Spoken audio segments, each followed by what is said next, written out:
Monsieur le maire, nous sommes ici au Rouret, dans votre commune, pour le concours oléicole départemental qui fête ses 20 ans. Quel est votre sentiment par rapport à cette édition? D'abord, bonjour. Je dois dire que j'étais à la naissance de la création du syndicat du Sion dans les jardins de Cimier il y a 20 ans.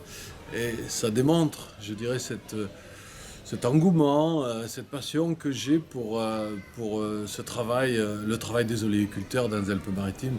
Pour cette olive, ce caillotier qui porte, je dirais, un peu l'étendard aussi de toute cette agriculture départementale que nous avons plaisir à côtoyer. Et pour moi, je trouve que ce sont des gens de passion, ce sont des gens qui ne créent que des choses d'excellence et de qualité. Donc ils méritent bien entendu toute notre admiration et surtout tout notre soutien. Ces huiles méritent effectivement d'être en bonne place sur nos tables et recueillir beaucoup de renommée. 20 ans que ce concours existe. Est-ce qu'on est heureux d'être de retour après une année qui a été difficile et finalement annulée?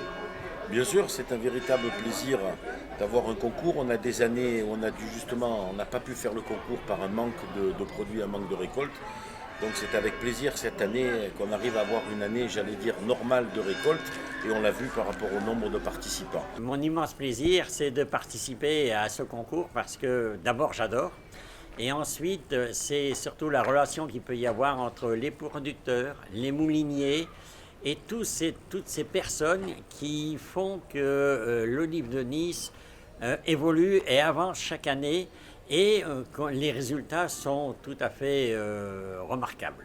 Tous les produits étaient très bons, excellents. Donc du coup, ça fait plaisir parce qu'on se dit on a un terroir qui travaille bien, on a vraiment des arômes exceptionnels. On s'imaginait déjà, tiens, cette huile, je la mange avec quoi? Donc ça, c'est vraiment très très positif. Après, le plus dur, c'est de faire un classement parce que c'est pas facile de classer quel arôme on va mettre avant tel autre et ensuite de s'accorder avec toute la table. Voilà. Donc là, on avait principalement deux types d'huiles, on va dire, sur la table. Des huiles qui étaient plutôt récoltées en début de saison, donc où on avait encore une présence d'artichaut, une belle présence d'artichaut amande. Et après, des huiles plutôt de fin de saison où il y avait là moins d'artichaut, plus d'amandes, plus de fleurs de genêt, voilà, un petit peu plus ces arômes-là, et une belle onctuosité, une belle viscosité, ce qui fait que c'est quand même très, très appréciable au palais. Vous étiez membre du jury, était-ce difficile de départager de si bons produits? C'est toujours difficile de départager, surtout quand on nous propose des produits de qualité.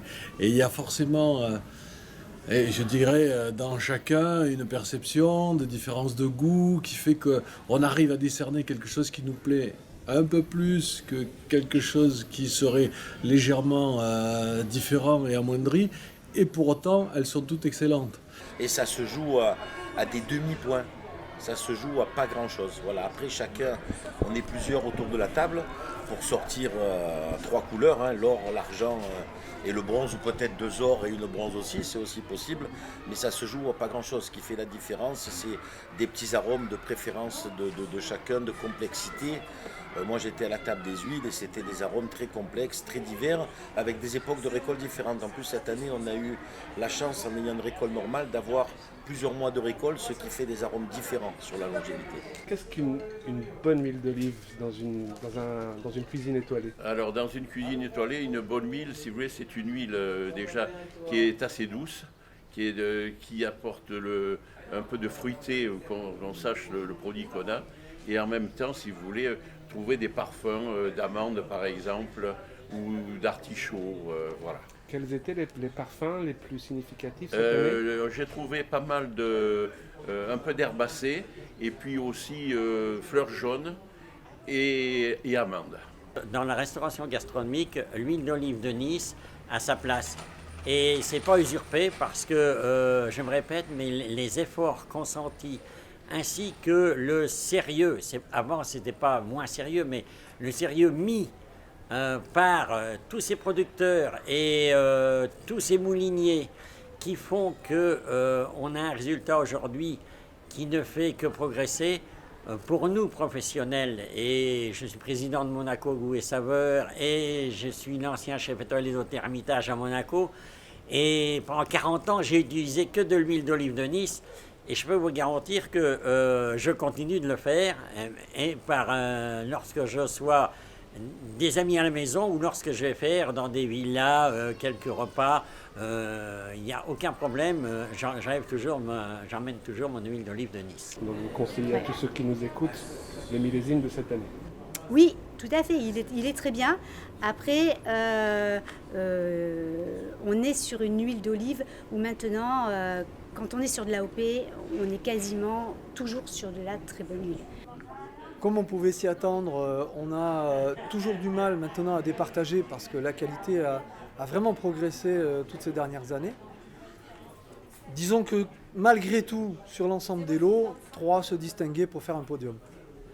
D'accord.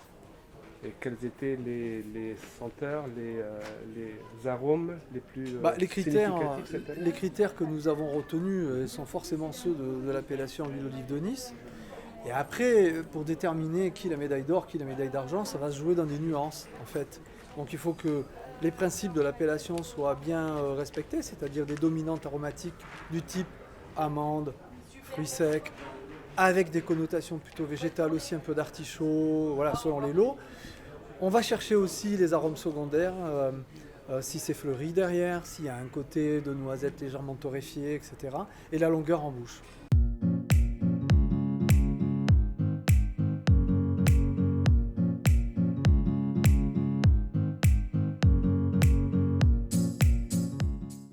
Ce que je vous ai sous la main, qu'est-ce qui va se passer le 27 juin dans cette même ville?